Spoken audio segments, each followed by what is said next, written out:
Well, the appointed time for a meeting has arrived. The quorum is present, so I call the meeting to order. And the first order of business is to approve the agenda for today's meeting. Motion to do that. Moves and second. It's been moved and seconded to approve the agenda. All in favor, please say aye. Aye. Any opposed? Nay. Thank you. And next item on our agenda is to invite public discussion. I don't see any members of the public. Move on to item 4, the items to be discussed. And we are fortunate to have with us City Manager Jeff Fruin today to help us understand the city budget. So thank you very much for being here, Jeff. Appreciate the opportunity. Yeah. I'd like to also introduce Redmond Jones, Deputy City Manager here.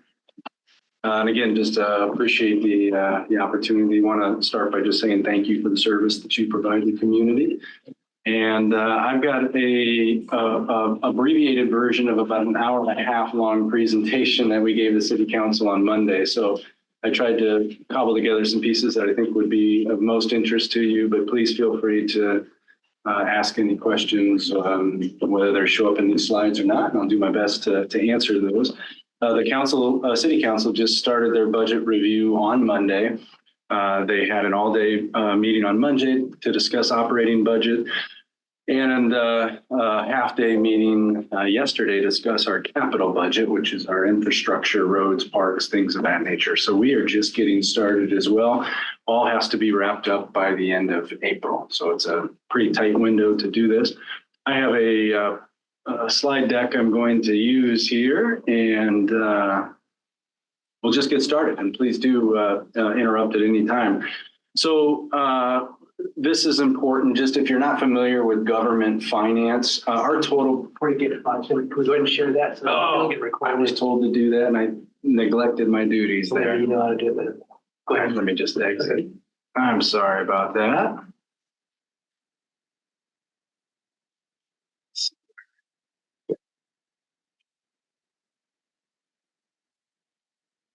Okay. We are going to try. No, that's okay. I was coached appropriately and then did not follow directions. I heard you were coachable, Jeff. Okay. So, and I think I can just slide these around based on the slide here. So if you're not familiar with government finance, we, for Iowa City this year, it's about a $270 million budget, which sounds very large. It is very large, but many of these funds are restricted in some way. So I won't go through this in great detail, but these are all the different pots of money that the city has laid out a little bit differently here. We have everything from special revenue funds, which are revenues that we get that can only be used for a certain purpose. So I like to use road use tax as an example. When you pay at the gas pump, you pay an extra tax that comes back to us. We can only use that for road maintenance by state law. So some of these pots are restricted. Enterprise funds, you pay us a water rate. We charge you a water rate. We use those funds and we operate our water system like a business. Minus the profit motive. So really what we focus on when we get into talking about the library and talking about most of general government, parks and rec, police, fire, we live in this general fund pot, which is about $70 million. So again, 70 of that 270 is what I would consider the discretionary dollars that the city council has. And we're going to talk about that a little bit here.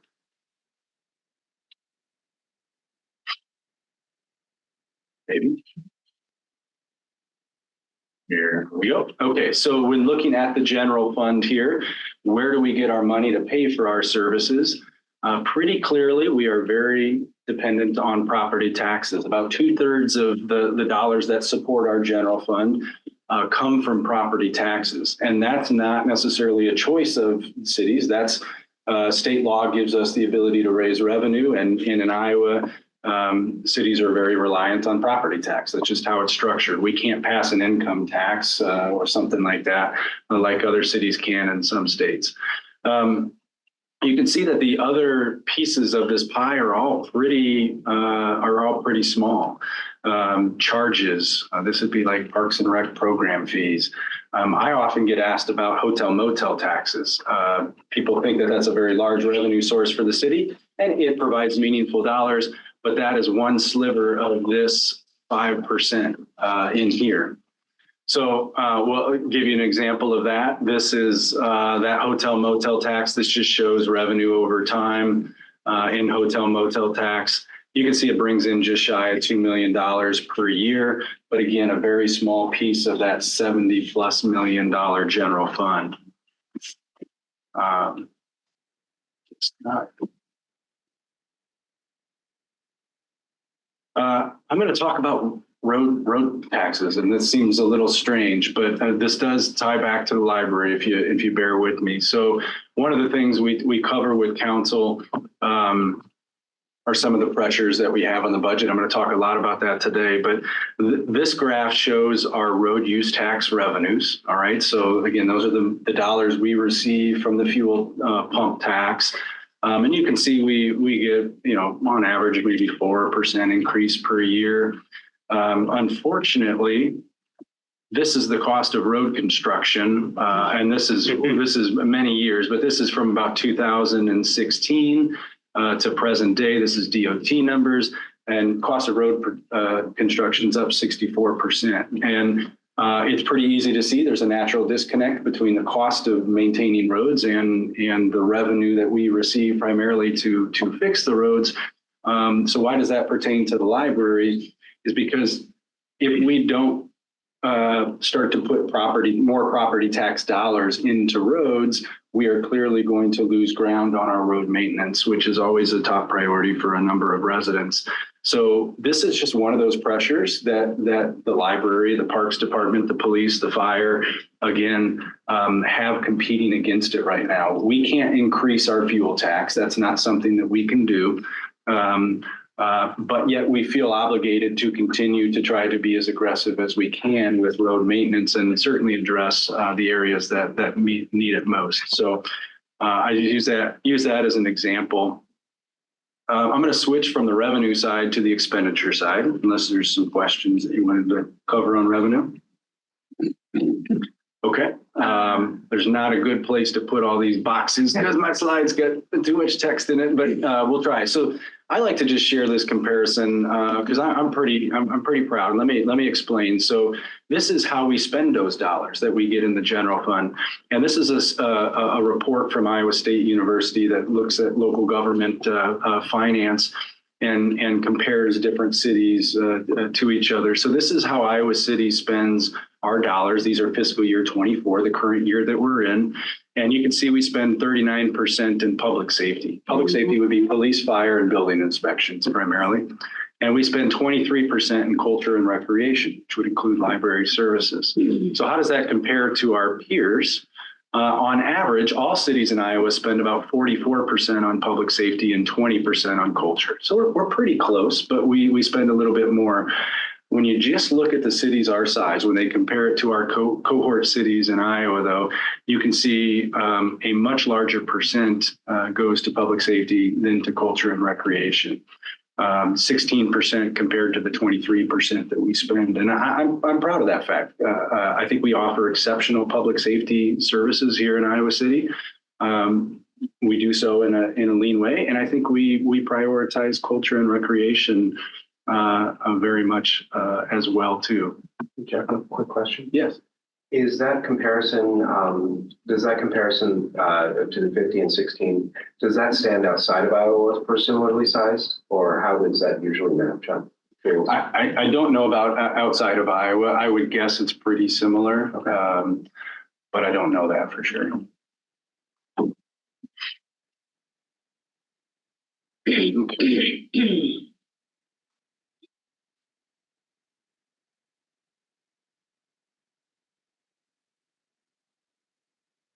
Slides will advance eventually here. Thanks for your patience.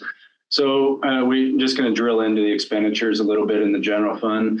75% of general fund expenditures are personnel. So the city is a very labor-intensive service delivery organization. That's true here at the library. That's going to be true with your police, your fire, your housing inspectors, all those different things. And this is important. And I think the next slide will show this well. When you're heavily dependent on personnel, there's some fixed costs. They're fixed, right? We have collectively bargained wages. We have health insurance obligations. We have pension obligations. Year over year, we're going to need minimum 3, probably closer to 5%, just to maintain 3/4 of our budget makeup, right? That's 75% personnel. So this is our fiscal year 24. This is the world we live in today. This is our budget here. And this is what my budget proposal to the city council is. And you can see that the general fund is proposed to go up 4.5%. And sure enough, 4.5% is where that personnel cost would be. And this is not just wages, but this is benefits that are associated with those wages. Not enhanced benefits by any stretch. This is just the same benefit package with a year over year cost of about 4.5% here. These other line items you can see are much smaller in comparison, but this is where really a lot of our struggle is going to be in the next few years, and frankly has been for the last 10 years as we've been battling through property tax reforms at the state. We are going to do everything we can to continue to fund the personnel levels, right? We don't want to get into a position where we have to reduce staffing, and thankfully we haven't had to do that. What suffers are the services, the supplies, the advertising, all of those things that we'd like to do more of. We can't grow as fast as we want because our revenue is not able to keep pace. And I'm going to talk a little bit more about that. What's hard, and the library certainly feels this, like many organizations, is status quo personnel levels in a growing community with growing demands is not ideal. And we do lose ground over time, even though we're able to maintain a similar level of staffing. But that's frankly what we've been able to afford in recent years. So I spent a lot of time talking to council about some of the headwinds. I just think it's important. This is the context in which we budget in and we operate in. So I'll go through each of these points one by one. In 2013, the state did the first round of property tax reform. And they reduced the taxability of commercial and industrial property from 100% to 90%. So if you owned a factory in town, a commercial property, whatever it may be, and let's say it was worth $1 million, you paid taxes based on that $1 million value. We took our tax rate into your value, and those are the taxes you paid. As part of the 2013 reform, the state said, we're only going to tax $900,000 of that property now, right? The first 10% is essentially going to be exempt from tax. And don't worry, cities and counties, we're going to backfill you that loss. So you're going to be made whole, cities. This should be no big deal to you. And we knew at the time that was just a ticking time bomb. And sure enough, in 2001, the legislature said, it's time to phase this out. We can no longer afford or want to prioritize making cities and counties whole again. So we are in a declining state right now for the budget year that we're planning for. We'll receive about half, a little less than half of what we were receiving, about $617,000 from the state. Next year, we'll be down to $300,000. And eventually in fiscal year 27, we'll no longer get this payment. So some lost revenue that we're fighting through there.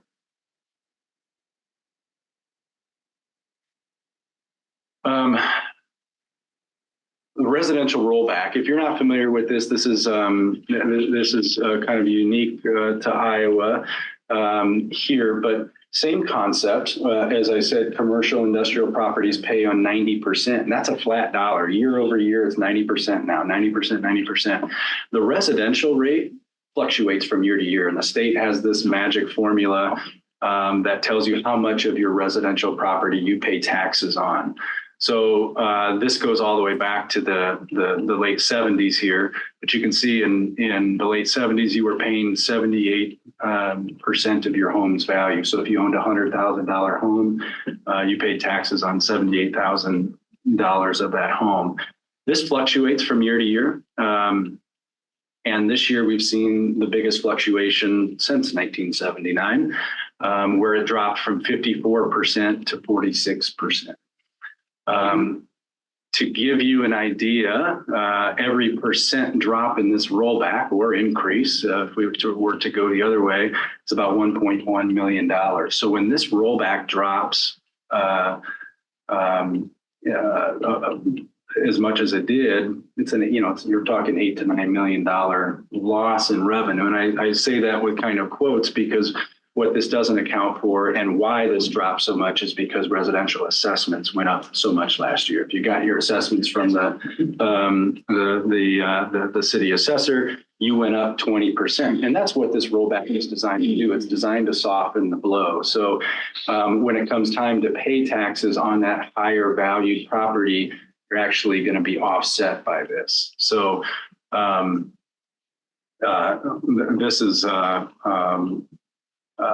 this is interesting because I point this out for two reasons. One, we'll cover on the next slide, but two, last year, the state passed another round of property tax reform, which I'll get into, and it was like panic because all these assessments were going up and they said, we have to do something.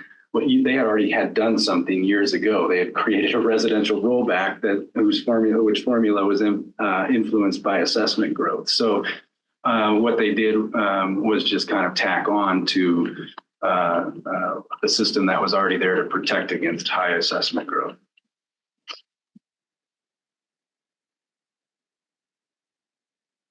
Okay. Jeff, can I just, Yeah. do you have a net for that 1.1? So the assessment went up, the rollback went up. Yeah. And the 1% is 1.1, just looking at the rollback. Yeah. Do you have a net number? Well, so I can put it in terms of kind of a property value, an individual property value. So if you owned a $100,000 house, and I just use that now because that's the typical house, but it's easier to do the math. And we're keeping our same tax rate flat. So our tax rate will be flat. If your house value did not increase, if it stayed at 100,000, you'd pay about $130 less in taxes to the city. If it went up 20%, you'd pay $15 more in taxes to the city this coming year total. So a little over $1 a month. Okay, so it eats up almost all the increase. It eats up almost all the increase. Yep. What's challenging about the residential piece for a community, especially like Iowa City, that has lots of apartments, right? We're a university community. We have a lot of apartments. Is that back in 2013, the state said if you're an apartment, you are no longer commercial. It makes sense to me that pre-2013, if you owned an apartment, that was probably a commercial enterprise for you. And you were taxed as a commercial property. You can see that up here. So back in fiscal year 14, multi-residential just means apartment building, essentially. You paid taxes on 100%, right? And they said, no, apartments are actually residential, and you should be at that residential rate. But cities, we're going to phase you down a little bit. So this has been a big impact to Iowa City over the last 11 years. The taxability of our apartment stock has dropped 53.66%. So again, I like to say that in the terms of if you owned $1 million apartment building, you were paying taxes on $1 million. This year, that $1 million same value, you only pay taxes on 460,000 of it. That's a big hit for Iowa City. You can see some of the numbers over here to the left.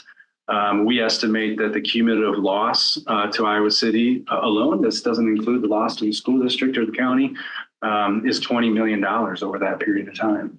And I don't know what the impetus was or what the thinking was, but we certainly did not see rents go down or stabilize over this period. So now, just like we discussed, there has been growth in assessments. So to be fair, you have to factor that in. But still, this is a significant hit to our tax base. And now 81% of our property tax base in Iowa City is subject to that volatile residential rollback, which makes budgeting a little bit trickier going forward. Okay. It takes about 6 clicks, I think, to move past this, but we'll get there. All right. All right. I'm going to talk a little bit about building permit trends. As a heavily dependent property tax entity, this is a leading indicator for us. If we see a lot of building activity, we know that what's being constructed today will become our tax base tomorrow. It's usually about a 2-year lag. And we're in interesting times right now because really the budget that we're working on right now, we're seeing this era hit our tax base. All right, this is the height of the pandemic. There wasn't a whole lot of building activity, which means we're not seeing the growth in our tax base like we did during this period, right? So we were able to kind of grow through the property tax reform during this level of growth. But unfortunately, we're being impacted. And of course, we knew this was coming by these 2 depressed years. What's great to report now is our leading indicator looks pretty good as we close the books on calendar year 2023. We were back to certainly pre-COVID levels of development, which is a good sign for us. And this is going to drive home this point a little bit more. See if I can change this. I tell folks the red bars are essentially our tax base. This is the taxable value of the property, of all property in Iowa City. And then the green bar just is the year-to-year change in that taxable property. So I look at this usually in 2-year increments because your properties are reassessed every 2 years. So it's normal that you would see a year of low growth followed by a year of higher growth because this is only accounting for new growth in the community. This is accounting for all that reassessment that goes on. So you can see when you have a 2-year average of 9%, or I'm sorry, 2-year average of 4.5%, 5%, that's going to probably meet our budgetary needs when you think about that personnel growth. Certainly 13% provides us a more robust opportunity to invest in municipal services and infrastructure. Unfortunately, this is the environment that we're in right now. Our 2-year growth cycles, the last 4 years, we're averaging about 1.5% growth per year in our tax base. That's just not a sustainable model. Thankfully, we've got conservative budgeting practices, and we're benefit from years of, I think, great financial stewardship, so we can power through these without reductions in staff and service level changes. But we can't do that forever. We need to see these numbers, this 2.78, this 3.25. We need to see that get back to these 8-9% numbers. And I think that leading indicator I showed you before is a good sign that we're on our way there. But this certainly constricts what we're able to do in fiscal year 25.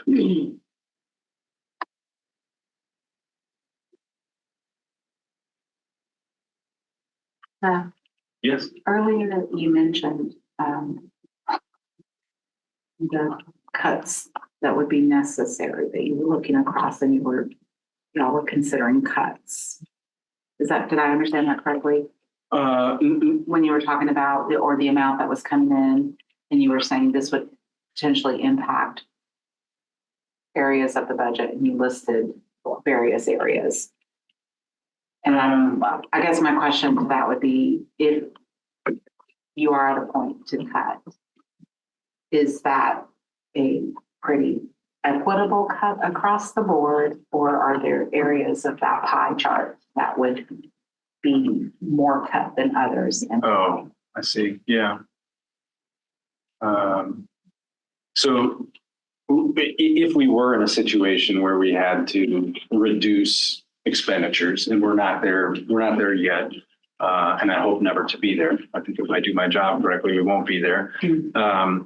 But my point in this was it's hard to cut the smaller slices, right? I mean, I think I was talking about the other pie chart. I'm sorry. This one here? Yeah, that's. what I'm talking yeah, this is just meant as a comparison to other communities, just to kind of give you a sense of where we invest our general fund dollars relative to other cities. Right, but I guess what I'm curious if we get to the point where things are going to have to be trimmed, Yeah. it would impact the way that the city allocates its general expenditures, correct? Yeah. So is that decision equitable across all these sections? Yeah. Or does it become that 1%, one area of this pie chart is impacted more? Yeah. Again, I hope I'm never in that situation. I never have to put the organization in that decision, in that predicament. I do not necessarily subscribe to a philosophy of everybody's got to cut 10%. Okay. I think a more surgical approach, while maybe politically difficult, is the correct thing, but to really analyze where the value to the community is. And if we have to make cuts, you want to protect those most valuable assets in or services in the community. But I don't want to scare anybody here. We're not. And I'm not trying to ask that. I think that's what I was curious about was the philosophy of, how that approach is surgical. Okay. Would be where I would be. Thank you. Certainly the city council is the ultimate body that adopts a budget, and they wouldn't have to agree with me, but that's how I would approach it. Okay. Okay, I want to just wrap up with a couple more slides. I appreciate your time. So the property tax reform environment we're in, this is going to live with us for a few more years. Hopefully there's no more reform this session. But we talked about the 2013 legislation a little bit. Thankfully, we're kind of past that now. We hit that bottom and now we're moving up. We still have to kind of get through the phase out of their backfill payments, which we talked about. And I didn't mention, but in 2021, I didn't go into detail on this, they created a new backfill. And as soon as they created it, the Legislative Service Agency for the state, which kind of analyzes the state's finances, said that their projection is the state will no longer be able to provide this backfill by 2029 or 2030. So we do have this second backfill of $675,000 that they are making payments on now, but expect that will not be with us long term.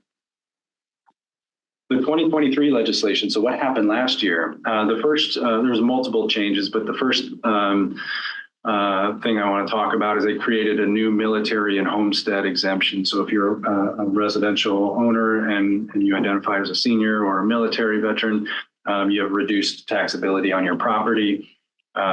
It took about $13 to $14 million off our tax base in the first year. It's just a reality. And then probably the piece that you're most interested in, they eliminated several levies. The city had two of those levies that we eliminated, the library levy and the emergency levy. The emergency levy was used to support our climate action operations. Combined, these provided about $2 million in revenue to the city, and we have to, they will be fully eliminated one way or another by fiscal year 2029. The rate at which they're eliminated depends on the rate of our growth. The faster we grow our tax base, the faster these levies are phased out. I'll show you some numbers on this, but combined, these levies were 47 cents as a tax rate. And because our growth rate was over 2.9%, we have to start the phase out of those levies and we have to reduce it by 17 cents, a minimum of 17 cents. And I'll show you this in numbers here. So what's the effect of that is we have to, we very early on said we are not going to want to diminish service levels in either climate action or library. So now that has to get brought into the general fund, and we have to kind of, as a group of general fund funded departments, police, fire, and parks again, we have to all kind of share the pain in this decision. Is there ever consideration given to the idea that the levies are voted on by the community, so we know their community priorities, and when they're removed, it's almost defeating a democratic vote in many ways, not on a local level, but on Yeah. a state level? It should have been a consideration. Yes, I think, and really, I believe the library one was the only one that was voted on. Right, it was voted in the community, so it was a priority. Correct. Right? I cannot explain, nor would I try to say why you would want to eliminate a levy that the public supported, Right. but that was the decision the state made. Does the city council have to take that issue into consideration, that the community has stated this is something that Yes. will input money? Yes, I think they absolutely understand. It's just an unusual situation when you have a community saying we want to be taxed Yeah, on this, and yet One more Yeah, she's question removed. about that too. yeah. Since Iowa's an aging state, are we seeing a difference too, or like that $13 to $14 million in the senior and military? Are we expecting that to increase Yeah, also? I think it'll grow over time, absolutely. Yeah. Okay, so this is a complicated slide, but this one's important, and we can spend as much time going through this as we want. So just to orient you, the blue is the current budget year. The red is the proposed budget year that starts July 1. So you got two different budget years color coded here. And on the left, you see all the different levies that the city uses. All right. At the end of the day, I'm going to kind of cut off here. This is the total levy. So if you just looked at your tax bill, you're going to see this number here for the Iowa City portion. And you can see we're recommending the council, we maintain a flat levy. We had decreased this 11 years in a row prior to fiscal year 24, but this will be our second year of a flat levy. This bottom stuff you don't really need to think about, but if you are a property owner in downtown or the South of 6 Business District, you pay even a higher rate, and that was at their choice so that they could reinvest those funds into those respective business districts. So for the vast majority of us, we live with this tax rate. So let's look at fiscal year 24. We did have the library levy in place. That's the 27 cents there. We had the emergency levy in place there. I'll highlight those right there. They generated, that's that $2 million roughly. And you can see in fiscal year 25, we don't have those funds. Those are no longer with us. What the state said is this is our general levy here, this 810, which is the maximum. That's the cap. Cities can't go higher than 810. But the state said, you know what, to phase this in, we're going to take this value, so 47 cents, and we're going to add it to the 810. So this should be 857. Okay, that would be our starting point for this budget, would be 857. But as I mentioned, because we grew more than 3%, that's where we have to reduce it 17 cents. That's kind of what the state formula kicks it out. So it's a penalty for growing, essentially. So we're at 840, and we'll continue to probably ratchet down. I certainly hope we hit a 3% growth rate going forward, and I think we will. So we're going to continue to see this ratchet down. But it doesn't matter whether we're ratcheted down or not. You could be in a city of no growth and you would stay at that 857, but the state law that was passed said by fiscal year 29, everybody has to be down to 810. So you'll get there by fiscal year 29 eventually. What's likely for us is we'll likely get back down to that 810 probably in fiscal year 28, maybe 27 if the growth is really strong. So how do we accommodate this? We've got to make room in the general fund, right? We've got to now pay for more library and more climate action services in there. So we look at our general fund and we say, can we move anything out of our general fund? And the answer was yes. So I'll show you just a little bit what we're doing here. There, we talked about that. You can see we're increasing our tort liability 7 cents. So this allows us, we can pay increased insurance cost, property insurance cost here. The general fund was paying for some of that. So we took those expenses out and we put them on this levy, and the state didn't tinker with that one, at least not yet. And then the general fund was also paying money into our capital fund. So all those infrastructure projects that we love, the parks projects and whatnot, some of those were on the backs of debt that we would issue, and some were pay as you go. And we said, we're not going to be able to pay as you go as much anymore, at least in the short term. So we're going to have to borrow a little bit more money. And to do that, we're going to raise our debt service rate. So we're raising this, the equivalent amount there, about 10 cents. And that's unfortunate. We don't like to do that, but we can't afford to transfer money from general to capital in this budget environment. So we're going to reduce how much we pay as you go, and we're going to borrow more. Not a great long-term strategy, but one that I think we can manage.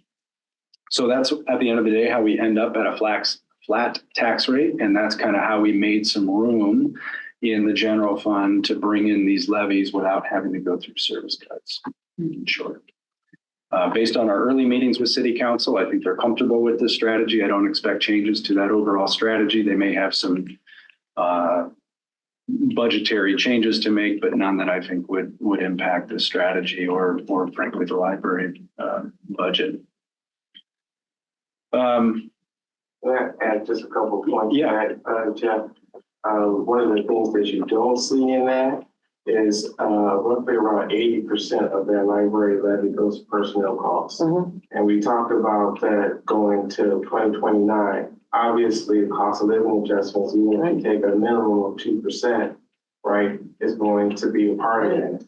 That's in there, and we're going to more pressure on the general fund. It's going to have to pick up those personnel expenses over that period of time too. So it's just a double whammy. You just keep on giving. The gift that keeps on giving. Yeah. Yeah, it's a good point. When you kind of do the math, and and I tell you, our taxable growth was 3.6%, but because they forced the levy down in the general fund, our growth is really about 1.6%. And with personnel cost again at that 4.5%, there's just a mismatch there. I do want to talk about a couple other things that I think you might be interested in. Parking. You guys ever talk about parking here?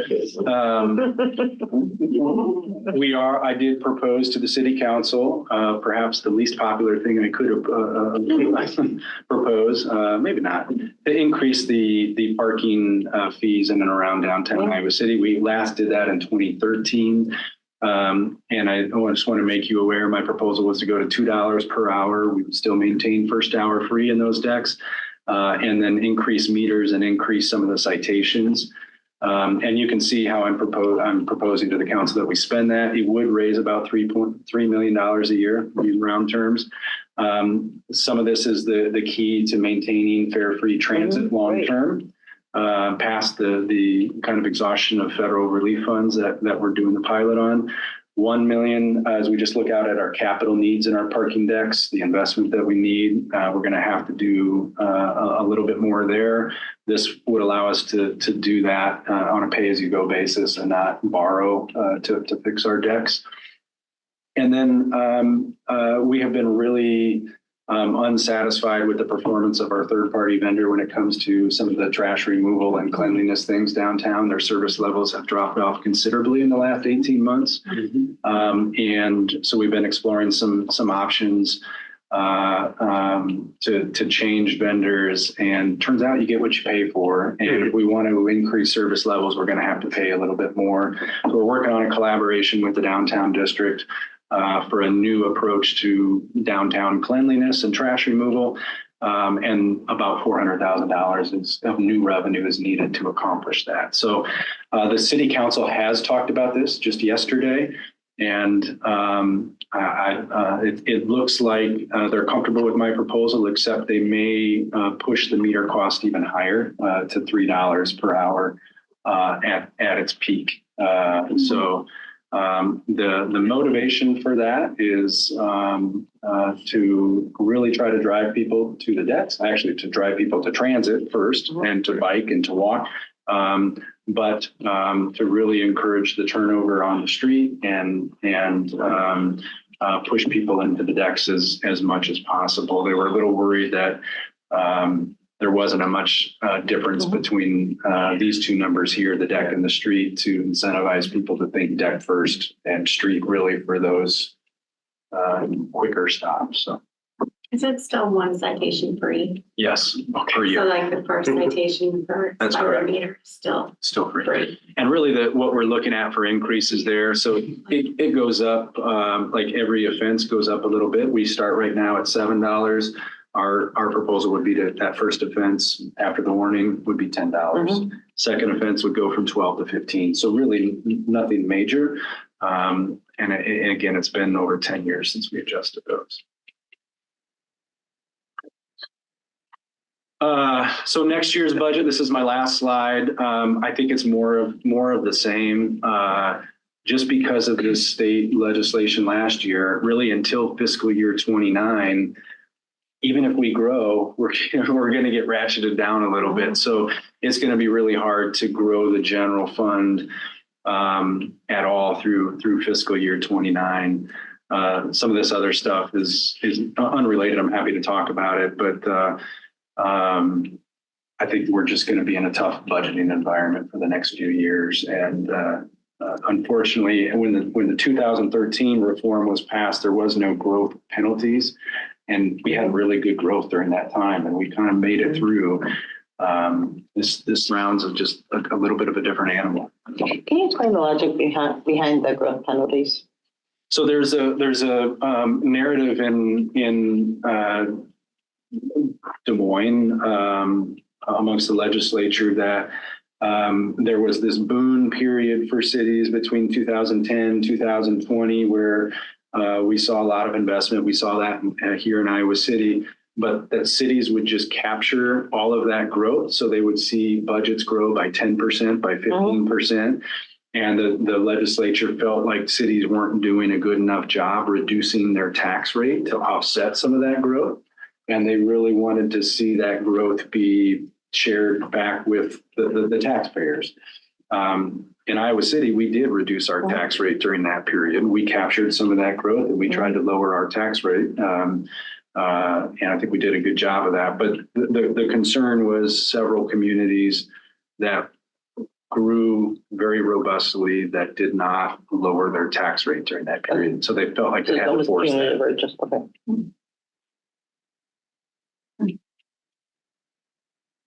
I think our argument, of course, is that, if those communities are upset by the way their council was approving a budget or their city manager was proposing budgets, then those should be taken up at those council meetings, not necessarily with a blunt tool at the state level. Right, and the growth also mandates more services. Correct. So it's That's correct. Yeah, usually growing cities have growing service demands too. Well, there's two components to growth, right? There's new stuff and there's more valuable stuff. Right. Yeah. And the new stuff causes more demand. Right. But the more valuable stuff doesn't. Right. Yeah. Yeah. So this is super helpful. Let me see if I've got a key message right, which is it's going to be hard at least through 29, but there's no panic. We're not thinking we're going to be slashing at some point. No. We're going to grow and strategize our way through this. Correct. But doesn't that depend on how the general fund allocation is made? So we don't know that for sure. Because if you get increased demand by some other department, Sure, it's going to have to come out of the general fund. So I don't think there's a given. but that's going to be true in any environment, whether we're Yeah, I think growing that's or true. whether we're shrinking. But I think for us to say, this is really hard. So I'm when I say- watching on a state level. I'm not sure if I'm in agreement with that conclusion. Yeah, when I say we, I really wasn't referring to the library. I was referring to the city. Oh. So, Okay, better understand I it. mean, the library will always compete with everything else that the city does, no matter what. I think it's reassuring to see the history that, we're investing more in things like the library than cities like us. And I think your earlier point was excellent, that council has to be mindful of the fact that this community voted to tax themselves for the library. It's a pretty clear indication. It presents an opportunity for us to convey as clearly as possible the way that the library amplifies the impact of other cities' offices. So that Mhm. we are delivering a lot of bang for the buck. Right. Yeah, Is what I would like to absolutely. make there. Yeah. And for people who have limited alternatives, in many Yeah. cases. Correct. Yeah. There are other questions for Jeff or other thoughts? Sharon? I'll probably have to email or public notice from a garden post, but this is tremendously helpful. Yeah. Will the slides be available to us after? Just because there's yeah. a lot of information. Yeah. It takes a little while to really comprehend all of Yep, it. and I'll see what, We can just have them included in the packet or something. Would Next time. be beneficial for me, at least just. yeah, and for Even in the, hindsight, in minutes, just, they're valuable slides, so it'd be nicer to look you back bet, at them. and Ellsworth, I put the full hour and a half version on there too, Oh, okay. on the Thank you. desktop. What I would say though, if you print them out, don't print the notes, because we didn't update the notes this year, so they'll be talking about a past budget year. But if you just print the slides, you'll be good to go. You can have the notes, but they won't match the slides. But they're up there, and again, I appreciate taking 45 minutes to hear me talk about municipal finance. This is beneficial. Appreciate it. Really interesting. I guess I have one more question. So I'm familiar with the, what can we get out of the general fund Yeah. strategy? And you've gone to some capital, so that means you're already onto the hard stuff. But are there more things in your back pocket? More in toolbox, yeah. Yeah. Yes, if you were to go back to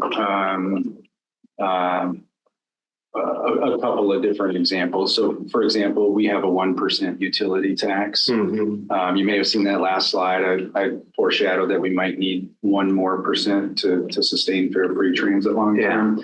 That would leave 3%. Each percent's about $1 million. And that's done by council ordinance. So that's not a vote of the people. They could raise those dollars. Not saying that's an easy decision, but the capacity's there. We have a couple of levies, like I showed with the insurance, the tour. We have a couple of those options to continue to increase those and as a relief valve. And then the biggest one we have is a local option sales tax, which we're one of the very few communities in Iowa that do not use a local option sales tax. That 1% sales tax that voted on by the people would provide anywhere from about $10 to $20 million per year.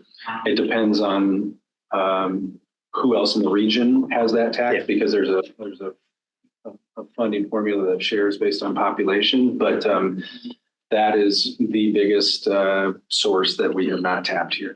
Just I have an ignorant question about the local option sales tax. Although we haven't employed it here, have there been any rumblings at the State House that they may eliminate that as a revenue stream as well?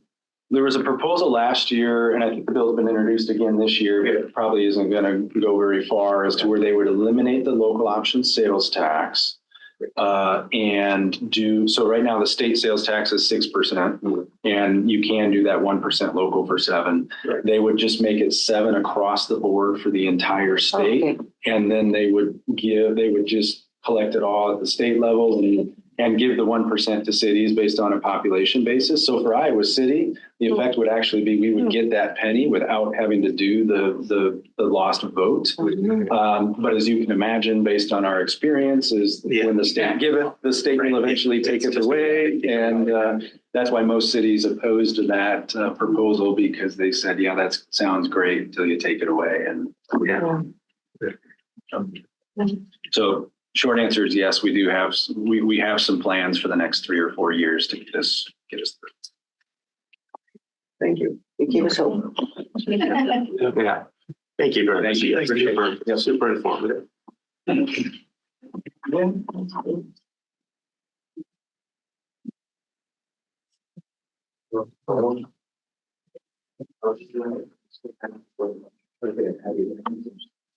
What's that?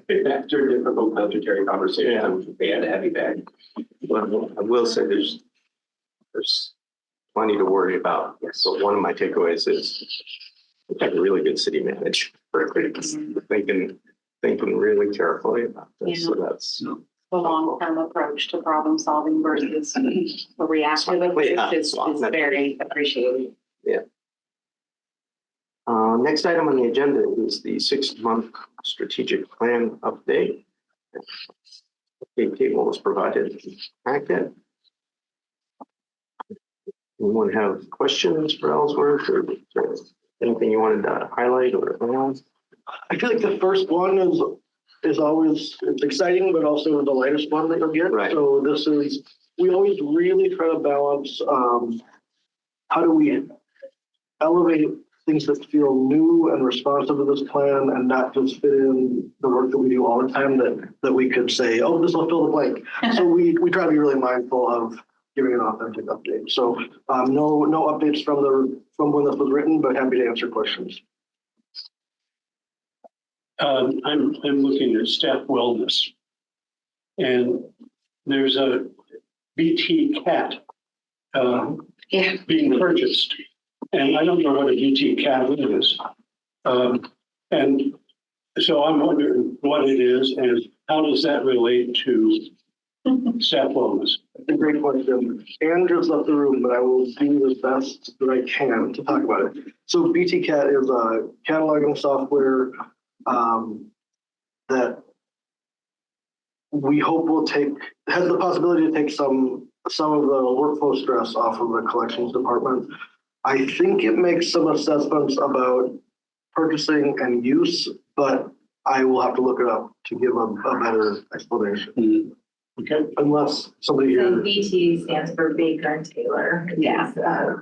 You'll see on a lot of the bills that you approve, we buy a majority of our books from Baker and Taylor. So BT is just Baker and Taylor. And the cat is catalog.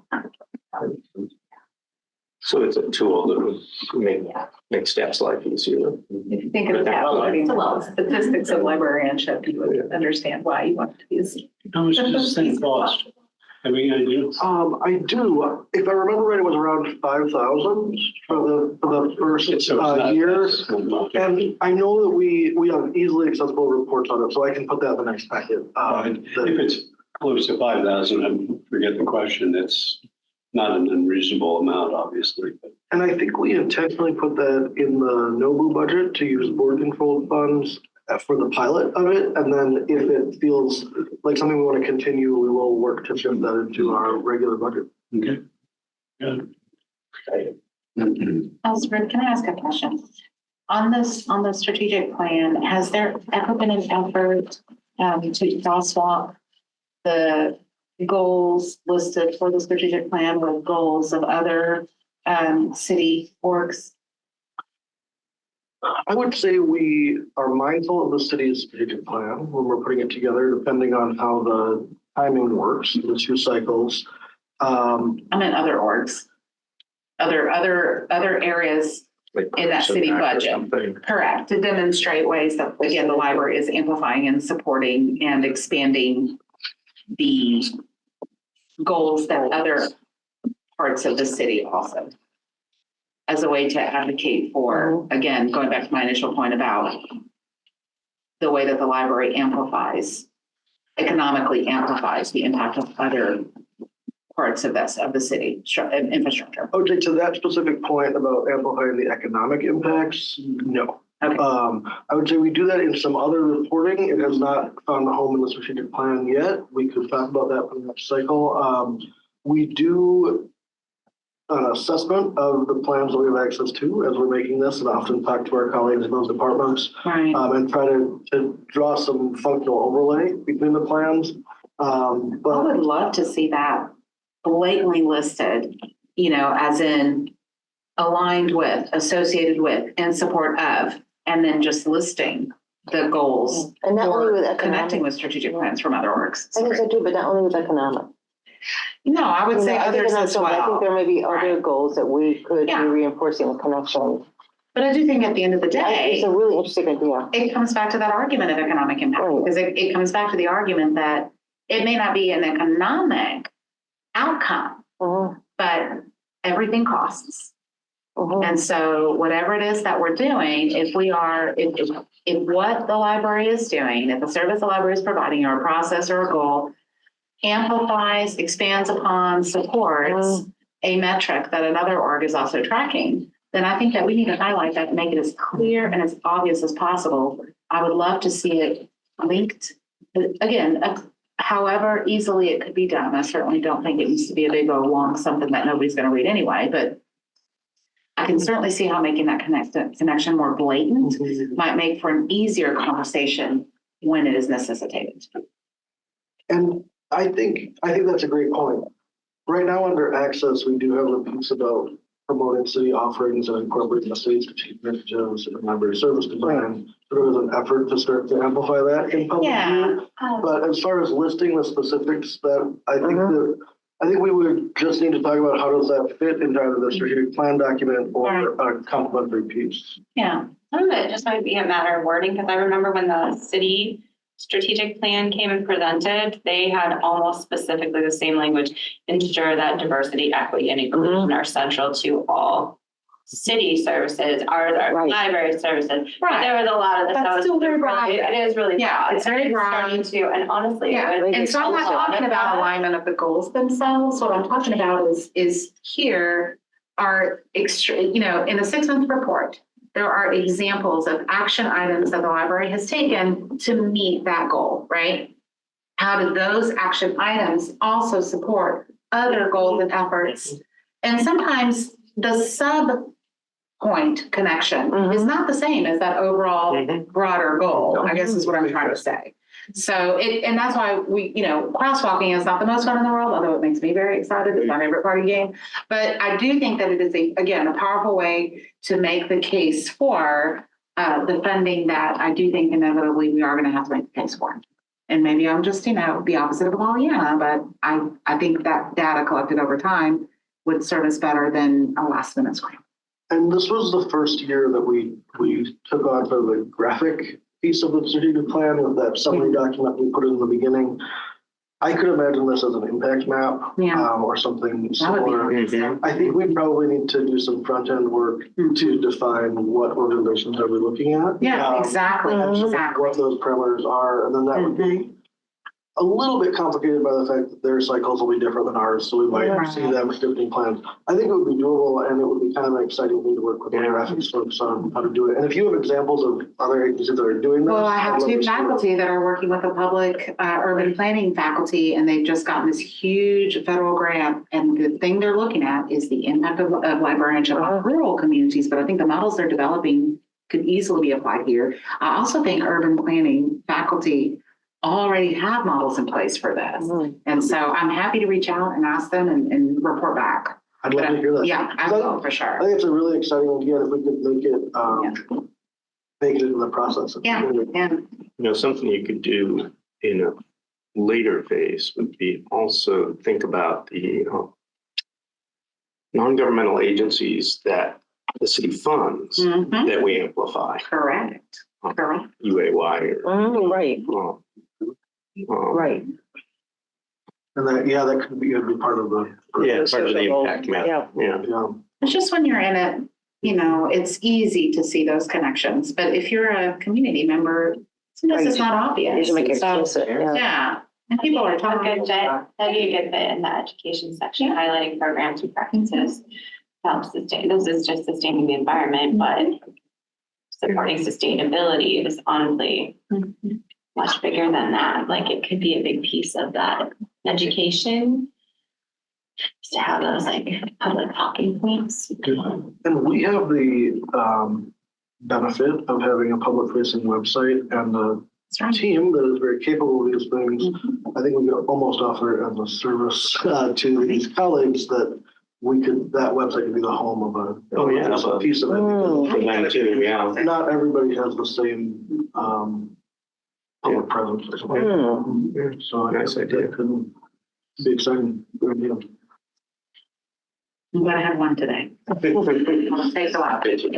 No. That was it. You got one.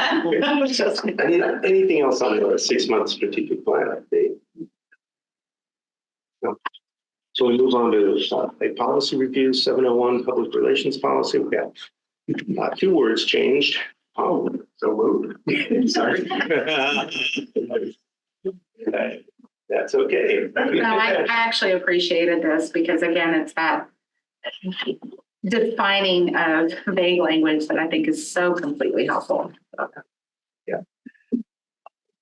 Well, I will just say that in 701.3, the library will utilize a variety of media and methodology to share its message. It could be methodologies. Yeah, methodologies would be better, yes. Friendly amendment. Yeah, that's just that's I think that's what lawyers call a Scrivener's change. It's not a change of substance. Just so do I have a motion to approve the changes to policy 701? So moved. Seconded. Moved and seconded With the correction provided today. with the correction. All in favor? Say aye. Any opposed? Please say nay. Motion passes. And our next policy review is, nope, don't have another policy. We'll get second quarter financials and statistics. Yeah, I feel pretty good about the expenditures at this point. As I've been doing in the past several quarters, I tried to give a decent buffer of what we would put in the packet, but we're happy to answer any other questions. But at this point, I don't have any concerns. Anything that feels high or low, there's a reason in the plan. I mean, the oddest one for us was the heating fuel, the fuel cost, which I actually held back until the last minute because I was making sure with city finance that we weren't missing any Mid-American deals. It just felt so odd, but they confirmed everything looks good. And I think a good tracking of this will be to see at next quarter. Because We're all thinking about that. we now have Yeah, Much more 40-degree December and a negative 40-degree January. Maybe We're all watching. we will keep an eye on that. And we did increase that line My question is, last year. how's the bookmobile doing? With the weather? No, just like. Oh, with the with repairs. the weather. Out there. I mean, yes, the weather will probably, I mean, the roads are terrible. I can't imagine driving that thing down some of these streets. And I know. People go out to see it in the temperature. Like no one's out there, no one's walking Right. the bookmobile. I mean, I'm just doing this January. I mean, Sam can speak directly to that, I think. So we do use the abundance of caution. My day starts with the weather report at about 4:00 in the morning, and I kind of love that about my life. And I really trust and respect the work of this team and the robust training that they've gone through. But then if I drive into work and you see like 6 fender benders, you're like, but do I trust everybody else? I do, but I also trust the fact that they'll wait a day and get their holes, because we had about 320 holes on the bookmobile when we opened after our holiday closing. To give you perspective, we usually have somewhere between 700 and 900 on the downtown hold shelf.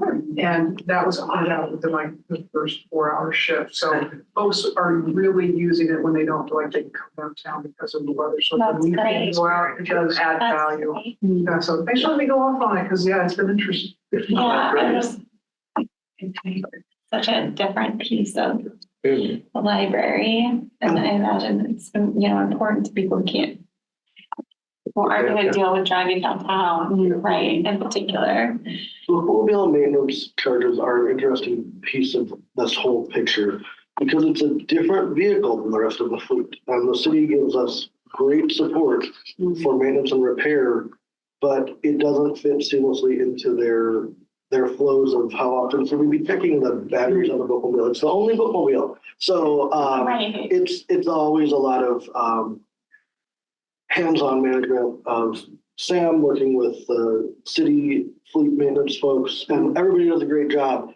This is really a combination of sort of expected repairs and then things that come up that there are able for. So it doesn't feel, particularly worrisome. And some of it's just great to get done because we probably won't have to worry about it for a while. Right, I right. got a new inverter this year. I asked for a flux capacitor, but they I mean, my husband was out in -17 fixing, replacing the battery in my car. So I'm just curious about that. What gets lumped into data processing? What is that exactly?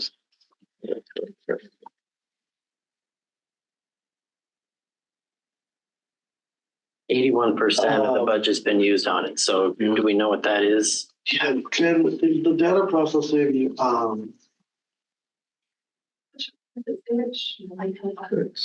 435010. I mean, it looks like a contract with some. Looks like it's a front end. I think it's a collections contract. I would move with this. Oh. It's a new collection of IT and I feel pretty confident that I can speak to it. Well, I was just looking at the children's collection, like more than 41 spent. Or anyone, for all of them. Would this be the ILS contract or is that from a different one? That would make more sense. I think it's pretty close. I think it comes out of the collection, data processing. And I think it's Sierra, which is the catalog contract, but we can double check that. And then for the registration line item, is that just like the 3896? Is that prepaid registration expenses? Yeah, it's anytime we register people for conferences and things like that. So anything paid from that would be for an event that happened this fiscal year. Okay. So some occasionally they're paid on, like at the point of events, but usually they're paid a couple months in May. We try to make a little savings on the early bird stuff, but It's not that much money. I'm just curious. and usually we send the largest number of staff to ILA because it's relatively local. And since that happens early in the year, we often do that. Okay. We also, I typically request increases in this budget from the city, and that's not always provided. So we know we're going to overspend that one, and we usually put a buffer into, not a buffer, we usually put intentional resources in the NOVU so that when we finish this one, we can roll over into that one. Okay. Thanks. Overall, I think the budget looks really good. You're trending very well. Yeah. Right on. And so right there. Anything else on the budget report? Okay, we'll move on to staff reports. Start with also the director's report. Just a couple of updates since this was pushed out. Great news about the book returns, which I expected to have. My mental timeline was like a couple months. Facilities has fixed those and it's back. So it's functional as of this week. They were able to just do, while they had it off the base, they kind of cleaned up, took out some dents that were there and got it back to function. So great news for that. Minimal community disruption with that. The other probably bigger update is we've had 2 steps in the budget process that happened since this report went out. The council presentation meeting, which is where department heads speak about our departments and our budget requests to council and answer questions, happened on Monday. I typically spend a lot of time preparing for that meeting because it's sort of a unique opportunity to have that platform with the focus on the budget. So I did a presentation, answered a few questions. The council's questions about the library were around the levy value, what's the thinking around that, and then an interesting question about. I spoke about the calendar of legislation related to access and libraries, and the question was, so are there things we can proactively do as a city to protect ourselves for that? And it was a short but a good sort of conversation about what that would look like. I talked about the board's proactivity in writing statements about issues, about being involved, purchasing concessions and things. And it felt like it was, again, a healthy back and forth, with willingness to hear more about what we're doing and what we need. So that was good. The second piece of that, we had the CIP meeting yesterday, and that's when department heads can walk through current and upcoming CIP projects for council. That is a much shorter sort of, a minute per project kind of idea. And that also felt very positive. So I talked about the CIP that's active this fiscal year, which is the meeting room E and boardroom cosmetic refresh. And then our larger CIP that's coming up in 26 to do the carpet and some furnishing replacements.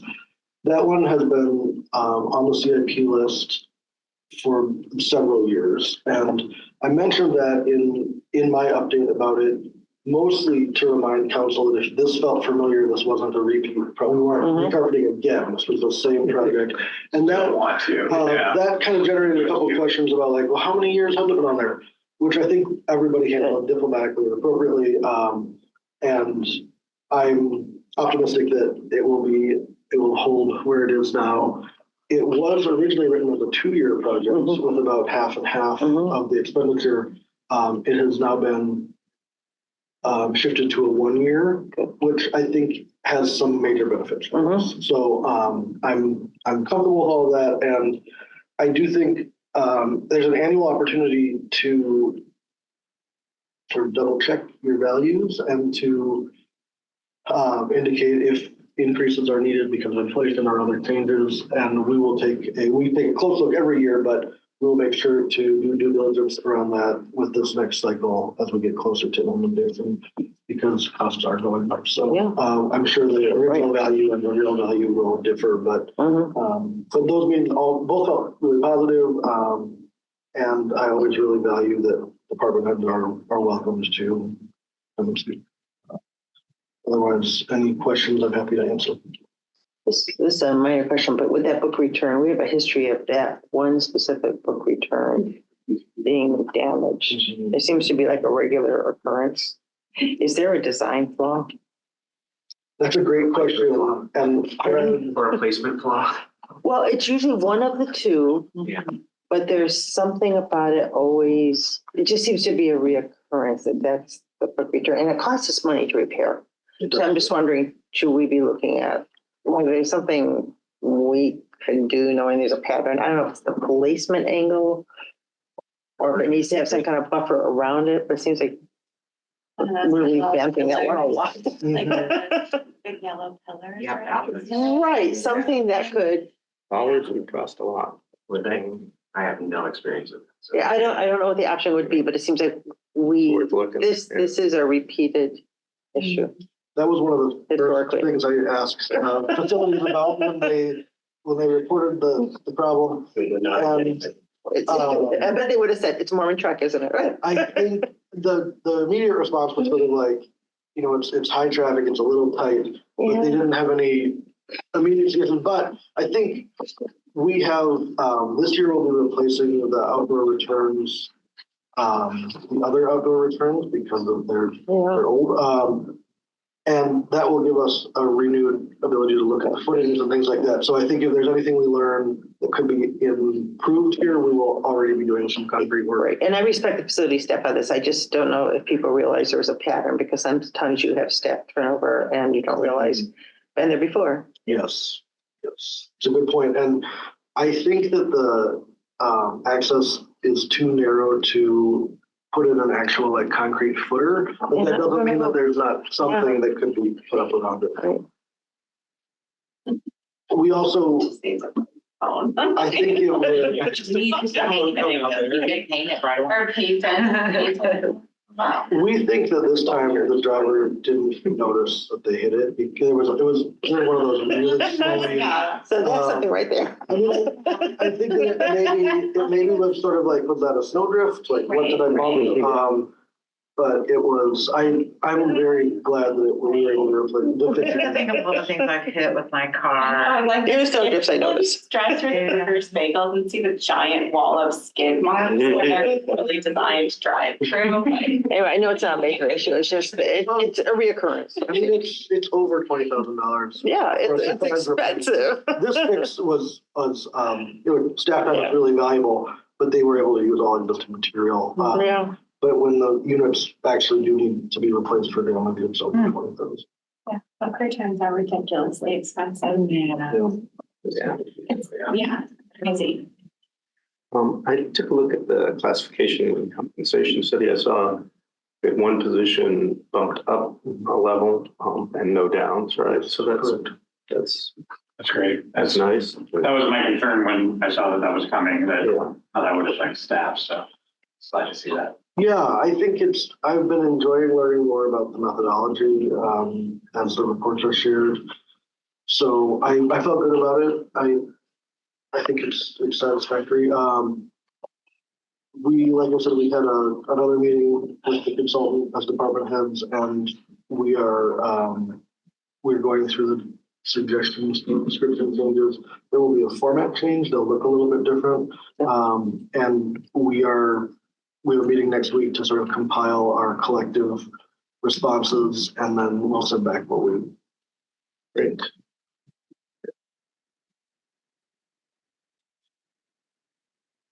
Anything else for Ellsworth's report? Well, we can go adult service.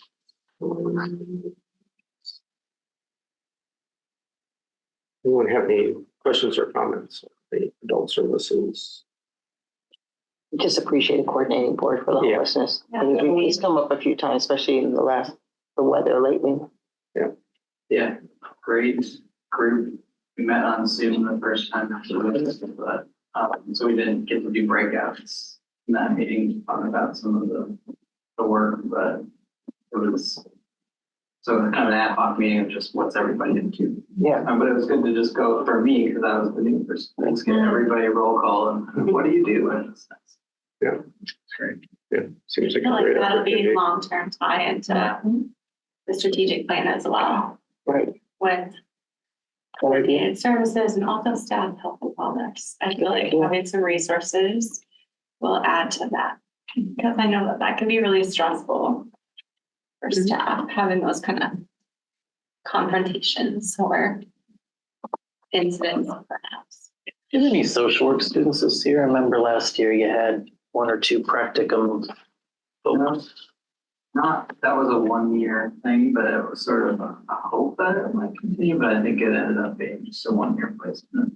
They did have a follow-up, sort of work for the grant, but I'm not sure what their plans are long term. Sort of that. I think this group is actually looking to connect with them, and so you could provide something like that too. Anything else for Jason? We move on to community and access services. Questions or comments?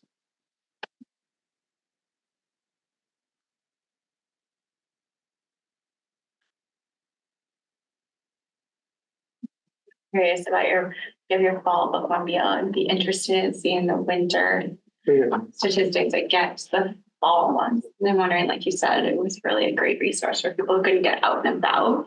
And I'm curious to compare. It's looking targeted too, because you'll have like the 17th most popular stop by people coming inside be the 5th highest circulating stop. Yeah. And so we're really fascinated to figure out the why there. Yeah. Yeah. Anything else for Sam? Thank you so much for the report. And we'll move on to the development department. Questions or comments? Great authors. Some fun events coming up. I would love to see our board of directors attend these events, pay what you can all the way up to VIP tickets. And please, if you would, share them with your friends, if you're in your network. Tickets are selling pretty well for the Dave Eggers event. The Leon moves just a few more weeks out than that, so I think those tickets will pick up. And just began a relationship with the community school district to distribute 200 tickets per event to teachers, students, and guardians for those events. We definitely have wiggle room with the size of that venue, and so we're really hoping that we see some nice attendance. That's a great idea. Are the tickets seated or are they general admission? It's general admission. Right now, we have the balcony closed. Being a former employee of the Ingrid, a room can go more when the ground floor has more people in it. But if you spread it out through the entire building, it can get a little more empty. So when we're ready to open the balcony, we will. Let me add my encouragement for you to share through whatever channels you have to invite the community to hear these. And it's a real home run of a lineup. And Dave Eggers won He won the Newbery Award. The Newbery Award. Like best film for the Oscars. Right. The Newbery is the Oscar of the world. For his book, it was a middle-aged reader book. No, Jason, all books. Kids are the only books. It's called The Eyes of the Impossible. And you have, even if you don't have children in your life, I highly recommend it. I think it gets inside the mind of a dog better than any book I've ever read. It's very funny. Okay, anything else on development? Scrolling furiously. That brings us to my report, of which there is none. Are there any announcements from members? Oh, I want to make a talk. Okay. Oh, yes. Did I step on someone's toes or someone else coming else? Okay. So I just wanted to encourage people, maybe I haven't talked about this a lot before, but the subdivision for the trustees for the ILA is getting up and going again. We're starting to get trustees from other libraries interested. And if this is something you'd like to be involved with on more of a macro level across the state, please let me know. We're going to send out some announcements on a broader way. I'm hoping to soon, but I know Deej and I have talked about it in the past, but if it's something you'd like to be involved with, please, or just find out more about, just let me know. One thing within it is there is a advocacy committee that is starting to meet under Sam's guidance right now. That we're starting to learn a little bit more about some of the things going on at the state level. There's also a legislative update committee if you want to be involved. So if you're interested in some of the issues related to both access or financing of libraries and the levy effect across the state, there's a great avenue for you to be involved. Those meetings are Zoom-based, so they're not difficult to be included on. Just let me know. So there's avenues, there's desire to have you involved. Please just jump in. The other thing I wanted to talk about is, I don't know if people watched the Oscar nominations, but one of the documentaries that's been nominated this year is ABCs of Book Banning, and you can stream it for free on Netflix. And it's a nice short documentary of children talking about the effect of book banning on their reading. And the idea is the actual readers' voices have been lost in some of these debates, and it'd be a good way. I even thought maybe it's something we want to figure out how to maybe talk to a larger audience about. That there's this nice documentary that won't take a lot of your time to glimpse. It's very accessible to a general audience. I think it was Netflix that it's been streaming on. So there, HBO or something. I think it was something that wasn't terribly costly, but anyway, it's out there. You can pull it up, you can cross your fingers. Maybe if it gets noticed, the topic will come around and be noticed again, and we won't be talking about censoring dictionaries and other things. Paramount Plus. Pardon? Paramount Plus. Paramount Plus. Okay. It may not be the only one. I'm not sure. The other thing I wanted just to ask about, it's not really an announcement, just a quick question, is I had sent you an email about whether we needed to have a policy discussion in the future about at-risk minors who are not to be attended, but could possibly be in a different category. And I didn't want to necessarily I don't need follow up with the individual case as much as, is that a policy discussion that we should, is the staff looking into whether policy needs to be honed on that? Or it just concerned me that we might have a minor who's vulnerable. Yes. So Okay. Thank you for bringing it up. So Andrew and I have been talking for a couple of months about making some changes to the unattended child policy.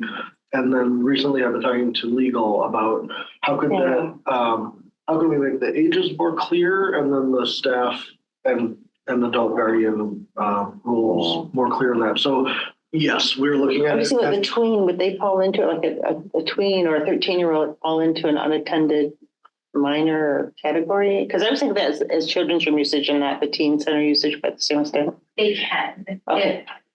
That's what we're. So in sometime in the future, can we just get closure on the policy discussion? Maybe there isn't need for tweaking policy, but the concept of what that member of the public brought up concerns me. I think that it's probably worth reopening that policy before it's on schedule. And there are sort of two things coming together for it. So it makes sense in the next couple months to bring it forward. Yeah. And I was benchmarking with some other libraries, and I'm seeing some that just have sort of vulnerable people as the That's policy. an interesting category, vulnerable. So I think we have even some in-state models to look at. And then I think we're really lucky here to have a liaison to the legal department who's pretty well versed in our policies and can understand how that fits into the law. Do other agencies in the area such as UAY have a policy on inebriation in a vulnerable minor?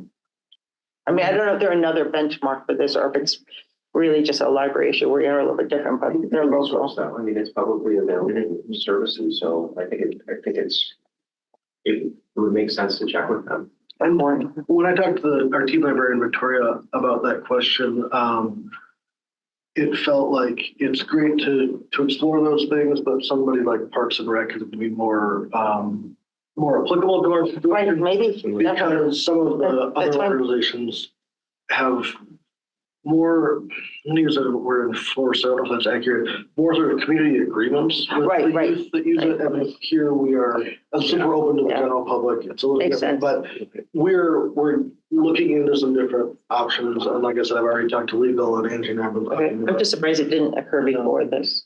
I think it's a tricky one because it is. Once you hit the age of being able to use the library on your own, then it becomes, we're not a local parentis and we're not mandatory reporters. So there's a lot of things that go into those decisions. Yeah. Right. I like the vulnerable people kind of idea of the framing up because it also makes me think about hypothermia and alcohol use and other issues. And it's uncomfortable to talk about, but as a public place, we have many vulnerable users every day. And sometimes that's related to mental health or physical health or substance abuse. So I think part of that work is deciding what exactly do we tell staff about when to intervene and when to assess. Are you vulnerable because you're under the influence, or is that, what are the parameters there? It's a tricky one, but we're looking into it. And I think we can make some clarifications to that policy, even if we don't do a major overhaul. And it's also fine to do an overhaul. And maybe we won't do any tweaking. It's just to have it examined once to see if I think that's a good idea. Yeah. Thank you. Thanks for that. I have one thing I wanted to mention, and this has to do with our policies and thinking about all the thought that we put into the policies here and how proud of that we are. I had a friend of mine recently take the helm at the Cornell Public Library as their director, and she reached out to me and said, what does Iowa City Public Library do with regard to policies? And I was just thrilled to be able to field that question and brag, frankly, about how wonderful this body and everyone associated with the policies do with that. And so she's looking at their policies at Cornell to figure out ways to, I guess, I wouldn't say more closely aligned, but certainly looking at us for a lot of guidance there. And that was just a beautiful, meaningful thing to share. That's great. Any other announcements from members? I have an answer to a question that was asked earlier. There was you asked about the data processing line, and I just cross-referenced it here. That the OCLC cataloging payments come out of that early in the year. And just a note about that, I think it's probably surprising sometimes when a budget question is asked and we're sort of like, oh, let's figure out what line. In our budgets that we use every day, most of these lines are split into different departments. So they have sort of often 9 pieces that go into one line. So I never want people to feel nervous that we don't know what's in the budget. We use this document every day, but the way it's presented here is a little bit different. So we always like to double check before we answer those questions. A little Thank you. bit Appreciate it. unrelated, but your line items are budget or like city budget coded, right? I just know the school district just had a whole bunch of miscoding that is now being rectified by moving a bunch of money from a bunch of different budgets. And so just making sure that your budgets are, like your line items are specific to city line items, which are state budget codes. Is that true? I would say the short answer is yes, Yes. that's true. The longer answer is some of them are truly shared through all departments. So that would be Right. personnel, Well, yeah. repair and maintenance kind of things. We do have, I would say, several that are unique to the library. We work with finance to set those up. So sometimes Jen and I will work it out and say, well, we need a number for a grant funded initiative or something. And then we usually kind of explain what that is and we'll get the line out. So we can't make any amendments to the actual software, but we request the line be created or changed. So that's pretty good oversight on that. I will say that we will occasionally find out that we have erroneously coded, an invoice or something that goes through the city. And then there's also a mechanism to fix that. And it's never, in my experience, it's never been a value error. It's been that we might have coded it consultant services in IT and it should have been consultant services in community access services. So there's quite a bit of built-in check and balance. Anything else for announcements? Good announcements. A question about too late. We were well represented today at the Iowa Online Library Conference, and both myself and Jackie Bugere, who is our faculty member at SLIS, we keynoted the lunch session. And so we talked about the importance of being proactive in your advocacy for library spaces and not just simply treat it like a whack-a-mole. And we also talked about how we need to be better as a society in celebrating the mundane, the everyday things that we put our efforts into and our daily work and the stuff that we do here. All the things, it's that kind of commitment to that day-to-day practice that makes things improve over time. So anyway, but it was nice to be there representing. So. Yeah, I was sorry to have been previously booked for that. I'll sit and knock your ear off. Don't you worry. Private. Anything else in the announcements from members section? Move on to committee reports. Are there any committee reports to offer? I'll update on the Director Evaluation Committee. I appreciate we did get 7 trustee responses, I believe, and 6 staff responses. My appreciation to DJ for consolidating that into an digestible form. We'll need to meet again for our next steps on that. We'll be ready by Next meeting. Okay. Who's on that committee? DJ Joseph. Advocacy committee didn't meet due to travel schedules over the break, but we are meeting tonight. So Okay. gun ho. Okay. Is that a question about? And I know finance committee wasn't able to meet either. It's kind of a pipe dream to have things happen in December. But I always dream that something will happen. We'll start the year off well. So let's get those committees in report in February. So we'll have quite the agenda in February. Okay, so no other committee reports. The communications were included in the packet. I will entertain a motion to approve the consent agenda. So second. All in favor, please say aye. Aye. Any opposed, please say nay. Thank you. And we can set the agenda order for the February meeting, which is, what do we got in February? Oh, I'm going to appoint a nominating committee. Let me know if you're interested. If not, I'll come knocking. He'll nominate me. At least we don't have a committee on committees. That's true. University. We'll review policy 812, the hours of service. Yeah. Okay. And director evaluation. All right. So will we get an update on the ALA elections at our next meeting? So those If you would like a pin.